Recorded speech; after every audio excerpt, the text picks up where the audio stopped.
everyone. Welcome to Ready, Set, Action. Today, we're diving into a topic that's crucial for any business looking to grow. We want to talk about using marketing to drive sales. So, welcome, Deborah. How are you? Hey, I'm doing good, Christina. How are you doing? I am good. Ready I for a year of selling and coordinated marketing efforts. well, that's the way to do it, right? And I think there's so many times where you hear about sales and marketing being at each other's throats in business. Yes. I'm really excited to get your take on, what I feel are the two sides of the same coin and really getting them aligned for success. So, let's get started with understanding the complex relationship between these two. Yes, you are 100% correct. So, I it's there are many businesses that still sort of they just don't allow the communication to flow just well between sales and marketing, and it really is a lot of missed opportunity. And I know you talk a lot about branding. HR and marketing, there's a lot of things that can be achieved when they work together and they talk about what the messaging and the alignment is. Well, from marketing to sales, I mean, it's a big deal, right? So marketing generates interest, right? It attracts potential customers. It also elevates the brand. All of these things make sales conversion easier. So, sales converting into actual purchases, everybody wants that in the company, but when you recognize the unique role that people play, then it makes a big difference on how you focus, how you give attention, and how you support that communication. But it's crazy, like even small businesses where there might be just a couple people and somebody's more sales, somebody's more marketing or execution, they still have huge gaps with what they're saying as it relates to the services, who they are, why they do what they do, and it's really a problem. It really holds them back. Wow. You know, you're right. I think that I've seen that in my own lifetime, right? And it's not fun. It really it confuses the people internally within the organization, but also can confuse your clients too, right? Yes. So, how do how can businesses ensure that the marketing efforts are effectively supporting the sales goals? Yeah, so we'll break down a few thoughts here. I mean, first and foremost, I think what you need to do is have a clear understanding of the target audience and what motivates them, right? So, this is going to allow you to create marketing messages that really resonate and drive them towards purchase. So, we've talked about this before. You've got the personas, right? These are personas that should be developed, and marketing will have personas of the prospect, the target audience, right? Sales does as well, but you need to find out how they overlap. And one way I like to do that is to look at the buyer's journey, right? So the buyer's journey typically talks about people early stage where they're not ready to engage with sales. They may not even know what problem they have. They don't know how to solve it necessarily. It's this early stage of discovery and education and things like that. Well, we're still talking to the same person that sales is. They're just in a very different mindset, right? So we don't want to say, hey, book a call with a salesperson, because there's no way that they're ready. If they don't know how to explain their problem or what all the solutions are, they're not ready to talk to someone. So marketing needs to know who you're talking to, but then also look at that journey to say, okay, as they're in this stage, they're trying to figure out what's going on. How can we help them understand the problem, that there are solutions? Sort of that middle stage, how can we help them how to vet all the different resources and solutions they have out there? How do they vet us versus someone else? Like, we can give them tools earlier so that it leads them right into sales. So a lot of that is really target audience identification and really figure out what motivates them. and I'll add what motivates them at the various stages. So someone at the company needs to be aligning these goals, right? And when you visually look at a buyer's journey, that's when you can start to say, okay, here's the message, here's what will motivate them, but also who does this message come from, right? And you can definitely take this past sales, right? But who's giving this message? Is it marketing? Is it via what tools? And then you can start to figure out where that crosses over. It also allows marketing to better support sales in their process too, because they may need some tools as they sort of transition to that stage.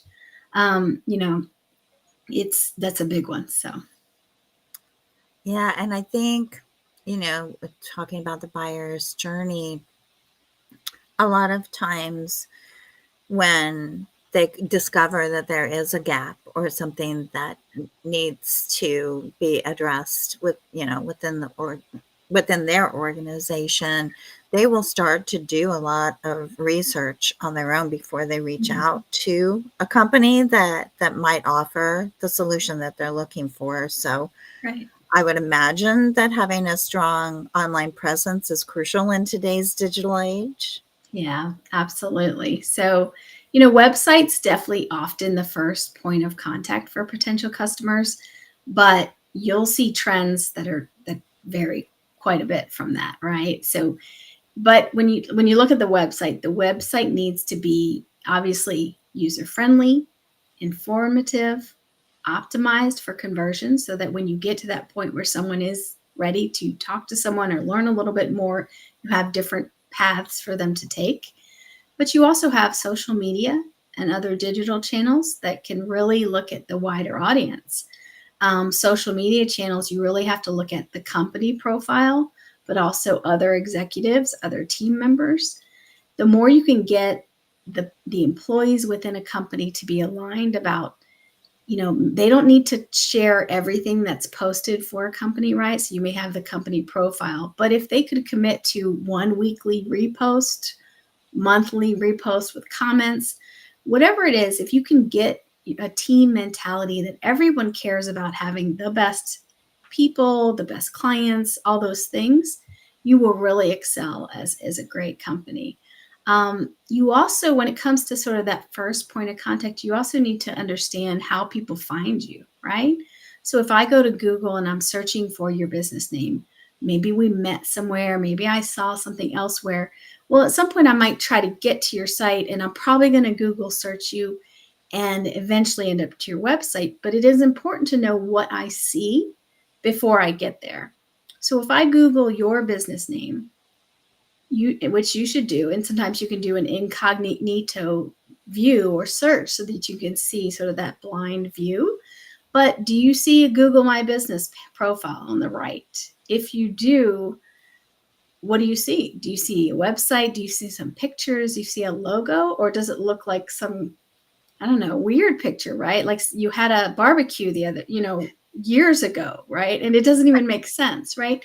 I mean, so try to be that person, right, outside of you and take a look.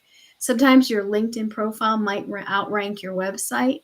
Sometimes people have names that are competitive with other things. So you really need to know how people experience it so that you can at least try to, prepare. Because if your website's buried, but the Google My Business is there, take advantage of it, right? Make Yeah. it strong, post content there, put some videos because that has your web link too, right? So there's a couple ways to tackle this. Yeah, that's a good idea. And you were talking about LinkedIn maybe outweighing the website. And I post a lot through my personal profile on LinkedIn rather than the business. Yeah. They say that leaders should do that, but um, this is all good stuff that I'm going to go back through and take some notes and and shore up a couple of areas. Yeah. So, can you give some specific examples of marketing tactics that could directly drive sales? Sure. Yeah, absolutely. So, content marketing is a relatively broad term now. So, but it's something that when you start looking at content, it can really be effective in attracting and educating potential customers, which is what marketing often does, right? We are early pipeline nurturers, is how I like to think about it. So think about the content like we go back to that buyer's journey, right? Early stage, they don't know there's a problem or they don't know there's a solution, right? They just don't understand it. So, how can you create tools for them to use to figure out what it is they need and how their life can be much better? I've seen a lot of successful tools with things for your boss, right? So you may be a chief marketing officer, you may be some other type person, depending, CTO. Sometimes you need something to explain to your boss why you need resources, right? Anytime you can get into that realm, I think it's hugely valuable because these are tools which help the person look good even if they don't keep your name on the document down the road. That is the person you want to talk to, therefore you're giving them resources, therefore it's a step in the right direction. So content in general, what valuable content can you create for them? But then also, as you look at your social media, your blogs, your videos, your FAQs, your web content, like make sure it's valuable, make sure they know who you are and what you can do, understand pain points that are common in your industry. So this is another communication area. When sales tells you this is the problem that people mention on the first sales call, well, marketing can take that as content to push in social media and write about and solve. So I can't tell you how many times that conversation doesn't happen, right? It's just some kind of brain dump from sales that says, here's what we're hearing, push that to marketing so that there can be action taken for that. So, all these things will basically let you position yourself as trusted authority and guide them. And marketing has the advantage of not being a salesperson in that, we do want the book a meeting, we want the sales, but we can also be a helpful mentor or, something that's really much more comfortable to a lot of people early stage. Mhm. Downloadable content, though, there's checklists, there's guide, there's white papers, there's case studies, all that kind of stuff is that longer form content I think we should strive to, because usually a single long form content can be something that lasts the whole year. Social posts each month and things you comment on and things sales uses, like do something that becomes 10 other things. Yeah, yeah, that makes total sense. So, what about email marketing? Is that better to sit on the marketing side of things and the sales side of things? Some coordination there? What's happening with that? And is email marketing even still a popular strategy? Yeah, good question. It's a great question because as you were asking that, I was thinking, how long have we, I've been doing this stuff for a while. How long have many times over 10 years have we asked, is marketing email still relevant? Right? It's funny because I swear 6 years ago, it was like, how much longer does email marketing have? But it's still holding on. So I think email marketing can live in both places depending on what it's for, right? So there is cold email outreach for lead generation, right? And that's obviously a sales function. There is not a lot of nurturing, to be honest. There is a sequence of activities. Some people might disagree with me, but it's not, to me, that's not as much of a marketing um, thing, even though we can execute it relatively easily. What I think it comes to play in is, let's say we have something, right? So I have a checklist for you when you're talking to different vendors, myself included, that helps you decide who you want to work with, right? So I give you that tool. Well, maybe that's early stage still, or maybe I give you an educational material that helps you understand how to ask your boss for money and how to know if you need this, right? So these are all tools that you might take from the site or from places. I can work on email campaigns from that to nurture you, right? So in that moment, I'm trying to continue to educate. I'm trying to get you to understand why we're different. I want to share some case studies so you know that you can trust us. So my goals in that email communication is very specific: build trust, elevate my brand, help you understand, just really get a sense of that relationship. And then there's other emails which are more sales focused, and even the sales sequences, which are much more one-to-one. Salespeople meet somebody at an event, they put them in a sequence to try to get that coffee meeting, whatever that might be. So, it's really still both, right? So, yeah. Right. So, I mean, those are all great tips. And I think there's so many different marketing channels, right? With the social aspect of it and so many different strategies. How can businesses really choose the right ones for their specific needs? Yeah, so that's where really a strategy, marketing strategy, and outside voice often can really help. Because if someone doesn't come out and sort of from the outside and say, who's your target audience? What are your goals? Let's talk about channels. A lot of people get very siloed in thinking they know these answers already, and they miss opportunities. The messaging is just slightly off. So even if you're just doing certain things as on a project basis, this is where I think you need some outside help for messaging and isolating the person and the audience and things like that. I think that's spot on. And sometimes just having that person from the outside taking a look at how you're saying things, um, because a lot of times we think we're being very clear in our messaging, and it's not as clear. It's not resonating in the same way to the audience in the that we would want it to. Right. So Right. yeah, I definitely understand that. So I'm guessing that tracking and measuring the results are also important, as it would be in any kind of marketing scenario, right?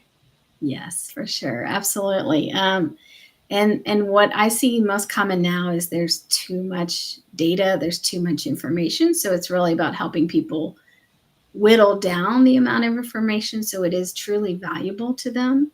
And if you've heard the term vanity metrics, it's still possible to show you some metrics that look really good.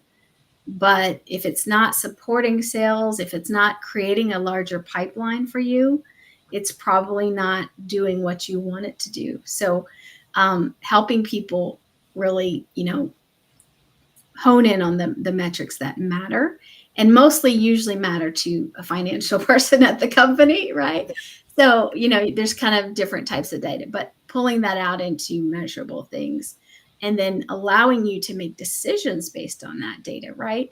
I think that because of the access of data, it lets us act faster. So we can roll out a quarterly campaign, and in after 30 days, we can try to see if we see anything that's concerning or encouraging. We can adapt, and then it can prepare us for the next campaign. So, the days of 12-month plans locked down with no, change, I just for some time. Yeah, you're totally singing my song on that one. Uh, so to wrap things up, what are the key takeaways for businesses looking to use marketing to drive sales? Yeah, so just to, I guess, summarize the things we've talked about, which is, the personas and the journey and aligning the message and all these things. But I think the big idea is that someone has to create a way for marketing and sales to communicate, and it has to be productive, right? So, one example was what I mentioned earlier, was just knowing what the sales team experiences on sales calls. And honestly, there's some great AI tools now for capturing meeting notes, right? So those meeting notes should go to someone in marketing and be filtered down to just show questions from the other person on the line, right? Yeah, How much great content could I get from that, right? right. So I think it's really about trying to make the most productive relationship possible, and really focusing on, just how that goes back and forth.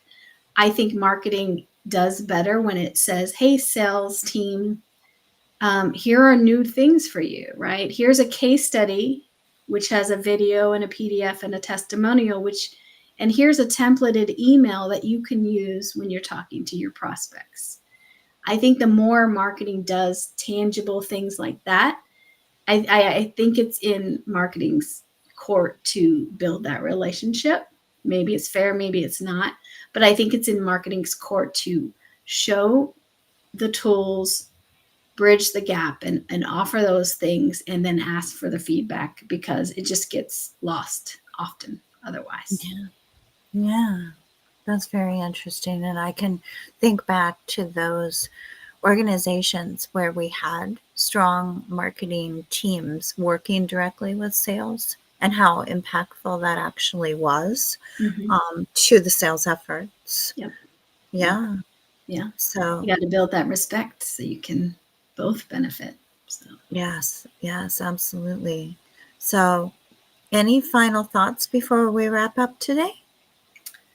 I don't think so. I think just build that bridge so you can both succeed.